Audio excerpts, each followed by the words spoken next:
जाओ। बिस्मिल्लाहिर्रहमानिर्रहीम। अच्छा बोलो बिस्मिल्लाह। बिस्मिल्लाह माओ नंढड़े मुद्दे ते तो साईं साईं मस्जिद में कुरान पढ़ी तो ना है माशाअल्लाह। अच्छा बोलो बिस्मिल्लाह। अस्सलाम वालेकुम साईं। वालेकुम सलाम साईं। साईं तो इसमें गिरामी मुंहिंजो इस्म गिरामी मोहम्मद आलमज़ाद जो चांडियो। माशाअल्लाह साईं तो नादर शाह मोहल्ले में आया आहियूं। जी जी सर। ॿ टे ॾींहं अॻु में ॾिसी वियो हुयो में त हिते क़ुरान मजीद नंढड़ा के शहीद थियल हुया पढ़नि पिया। पोइ शुक्र अल्हम्दुलिल्लाह रब पाक जे सखी बाने असां ॾे बंगुल देरे खां हिकिड़े भाउ अमानत मोकिली हुई 50,000 रुपया, जंहिंमां असीं ही तव्हांजे लाइ वठी आया आहियूं। थियनि त 20 अदद पिया पर रमज़ान ऑफर का हले पई 21 अदद क़ुरान मजीद ॾिना अथऊं। ही 1 2 3 4 5 6 7 14 21 ठीकु आहे। 21 अदद क़ुरान मजीद ऐं 20 अदद क़ाइदा तव्हांजा। हाणे 500 रुपया असांखे वरी ॿी हिकिड़ी भेण मोकिलिया हुया क़ुरान मजीद जीअं ज़िक्र कयमि त 21 अदद 5000 रुपयनि में आया ऐं 500 रुपया असां हुन भेण जी अमानत मां सिपारा वठी आया क़ाइदा वठी आया तव्हांजे लाइ। जे भाउ ऐं जे भेण अमानत मोकिली आहे तव्हांजे मदरसे लाइ जेके असांजा बचिड़ा आहिनि हिते तव्हां दीनी तालीम पिया पिराइनि उन्हनि भाइरनि भेनरुनि लाइ छा चवंदव? अल्लाह ताला उन्हनि खे ॿिन्हिनि जहाननि जूं भलायूं नसीब कंदो। अल्लाह ताला उन्हनि खे ॿिन्हिनि जहाननि में शाद ऐं आबाद रखंदो। आमीन आमीन आमीन।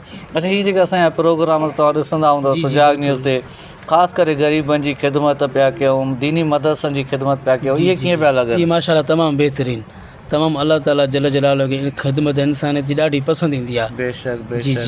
अच्छा ॿारनि खे नात ख़्वानी वग़ैरह में तयारु कयो त खोड़ त मां तक़रीबन प्रोग्राम में कंदो आहियां त गुलूकार रागी हे फलाणा फलाणा मां उमूमन ॾिठो आहे त असांजे दीनी मदरसनि में ॿारनि खे नात वग़ैरह लाइ तयारु नथो करे। तव्हां वटि आहिनि तयारु? जी असां वटि अल्हम्दुलिल्लाह जॾहिं खां वठी तव्हां आया हो चई विया हो हिकिड़ो छोकिरो अल्हम्दुलिल्लाह तयारु थियो आहे, हिकु ॿ छोकिरी बि अल्हम्दुलिल्लाह तयारु थी आहे। माशाअल्लाह माशाअल्लाह। पहिरियां त अमानतूं ॾियूं था। जी बिल्कुलु। उन खां बाद वरी नात ॿुधंदा। जी जी बिल्कुलु बिल्कुलु।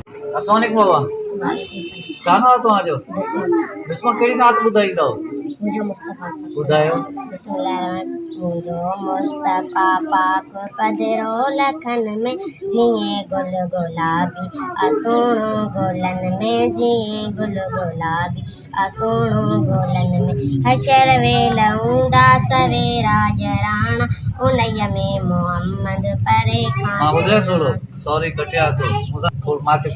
मुझो मुस्तफ़ा पाक पधरो लखन में इहे गुल गुलाबी असोणो गोलन में जिए गुल गुलाबी असोणो गोलन में। शराफ़त वारी ॿुधायो मूंखे नात कहिड़ी ॿुधाई अथव? न कुझु पकन जाविया पे वलर मदीने कल जाम कुझु पकन जाविया पे वलर मदीने शायद उन्हनि जा